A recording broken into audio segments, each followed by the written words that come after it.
Hello guys, how's it going? My name is Dal. Today we got yet another PTR update. In this build, Blizzard nerfed the grind to earn your wings and fly in Zereth Mortis, replacing it with something more manageable. And as per usual, we got more tier set updates and class updates in today's build, as well as more additional information on how crafting tier sets might function over in the patch 9.2. We're still waiting for Blizzard to add the creation catalyst into the PTR, which is how we will be able to craft our tier sets. Until then, our information about the system is limited, but the recent data mining gives us more clues on how it might function. But right before we get into all of this news, most of you guys watching these videos are still not subscribed, and if you're watching these videos anyway, you might as well subscribe as well as hit the bell, especially if you're looking for regular patch 9.2 updates or potentially in the future weeks, future expansion announcements.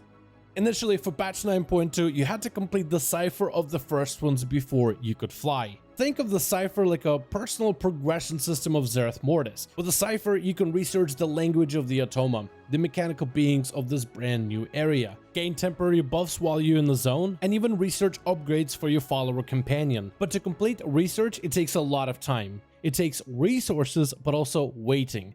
A lot of waiting. In this update, Blizzard changed the requirements for flying by having it attached to an achievement called Unlocking the Secrets. To earn the achievement, you have to explore the zone of Zereth Mortis. You have to find and loot 5 unique treasures. Finish 3 side quests, each taking roughly 5 minutes. Find 8 volumes of lore books scattered throughout the zone. Defeat 10 different rares and encounters throughout Zereth Mortis. And finish the chapter 5 of the brand new campaign, available on week 3 of the patch 9.2. Every single part, except for the chapter quest, can be done in a single sitting in Zereth Mortis over on the PTR, which means that Blizzard just now has heavily nerfed the grind that it takes in order to start flying in the brand new zone. And it is so good watching Blizzard listen to the community feedback and making adjustments based on that feedback. In fact, I'm very satisfied between the back and forth communication between the devs and the community for the patch 9.2 PTR. This is the kind of communication we need for future World of Warcraft updates, whether it is a patch 9.25 or potentially a new expansion announcement. Whatever it is, I want to see the continuation of this back and forth communication. I want to hear you guys in the comments. What do you think about this change? Do you think Blizzard made the right move by making flying less grindy? Or do you think that Blizzard should do more and give us the ability to fly day 1 of patch 9.2? And in this build, we got even more class changes, primarily buffs, starting with Elemental Shaman. Elemental Shaman's Chain Harvest ability got buffed, since Vinthia Elemental isn't a common sight, where now Chain Harvest will generate you 3 Maelstrom per target hit. This means allies healed and enemies damaged with Chain Harvest. The Necrolord legendary for Shamans also got buffed, where it now grants you 10% haste instead of 8% for 12 seconds instead of 10, to make the Necrolord Shaman a little bit sweeter of an option. And the Kyrian Shaman Conduit also got buffed in the patch 9.2 to be slightly stronger than before. And we have one buff to enhance. They separated the cooldown of Flame Shock and Frost Shock, so both of these abilities feel smoother to press in patch 9.2. It's a small change, but makes a pretty big difference. It makes your playstyle between your Flame Shock or Frost Shock and the talents that synergize with both of those abilities smoother and easier to execute, instead of having that shared cooldown contribute towards a janky playstyle.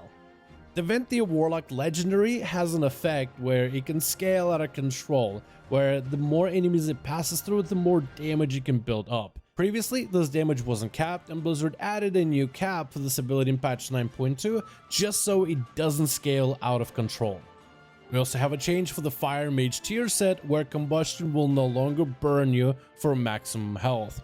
In a recent update, they actually nerfed combustion value so that the rate at which you gain Fire Blast and Phoenix Flames has been cut in half. I think the idea for the Fire Mage tier set was to have a risk and reward type of system. On one hand, you're doing more damage, but on the other, your health is ticking away over time, which can put you in very deadly situations easily inside of dungeons, raids, and specifically PvP. I don't think that risk-reward thing was working out as well as they wanted, and with them nerfing Fire Mage even more, there's not really point of just letting their health rot over time whenever they use combustion. The Holy Priest tier set saw a new buff. The 4-piece now reads, during Divine Conversation, you increase the effectiveness of your next Holy Word affecting spell by 60% instead of 35%.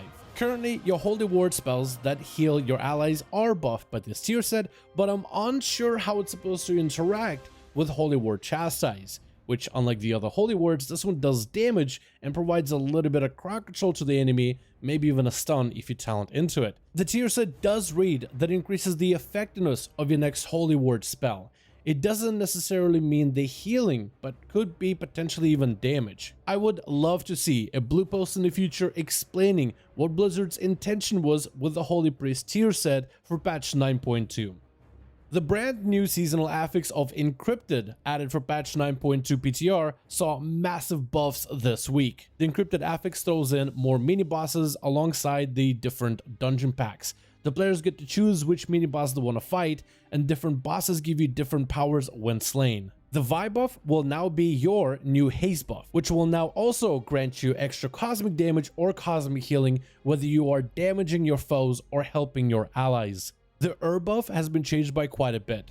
The buff will offer 200% cooldown reduction as well as 10% mana and HP recovery every 1 second. But the duration of this buff is only 10 seconds. This buff is huge for healers since you no longer have to sit down to regenerate mana. As long as you fight the mini boss, you'll get a lot of mana very quickly. The cooldown reduction is also pretty impactful. It works for your defensives, offensives, utility, mobility, and even things like interrupts. However, this buff works way too good with your Covenant abilities. I think Blizzard might have added an extra 0 in there somewhere, but it makes them a lot more fun to play with. While it is a bug and will likely get fixed in the future, I'm kind of hoping that they keep that bug in the game for patch 9.2, because it makes your Covenant abilities somewhat overpowered and a lot more impactful. Finally, the buff of WoW will now grant your party 15% damage reduction.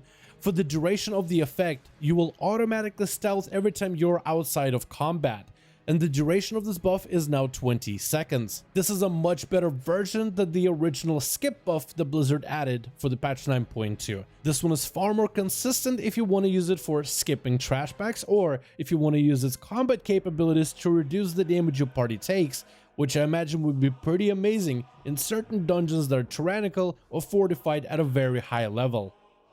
Finally, we got more information on the Creation Catalyst. While it hasn't been added in the game so far, we did get more data mining on how the Creation Catalyst, the new system of creating your tier sets from simple gear, how that all is going to function. The strings data mined with Creation Catalyst suggest that it has a charges and a recharge time, as in you will have certain amount of charges and a certain weight before you can craft a tier set piece. Keep in mind that this is just an early look at the Creation Catalyst, and data mined info does not mean that that's exactly how it's gonna work. But if you were to believe it at face value, then it sounds like there will be a cooldown between when you can use the Catalyst in order to craft your tier sets. I guess the question now is, how long is that cooldown gonna be? If it's a couple of days, I don't think that's all that bad. If it's like a week or two, that could be maybe a little too long. I think a lot of us just want to make our tier sets as early as possible, since they'll be pretty influential in how we will play our classes in patch 9.2. The Catalyst sounds excellent for bad luck protection. If you haven't got lucky with the gear drops from dungeons, raids, or PvP, you can always just craft a tier set whenever you need one. I want to hear you guys' comments down below. What do you think about the Catalyst from the early data mining, and how do you think that Blizzard should handle the Catalyst going forward when it drops into patch 9.2 PTR? But otherwise, I want to thank you guys so much for watching this video. I do hope you guys enjoyed this update. Let me know all your thoughts down in the comments below. Everything that we discuss here, I want to hear what you guys have to say about it. As always, if you guys enjoyed this video or found it informative, go ahead and give it a thumbs up. I would very much appreciate it. It helps out the channel tremendously. As always, there's a link in the description to our Discord channel where you can join and become part of the community. If you watch these videos regularly, you might as well join Discord. That's probably the best place to reach me. DMs are always open. Thank you all so much for watching this video. I do hope you guys enjoyed. Let me know your thoughts, and as always, I'll see all of you guys in another one.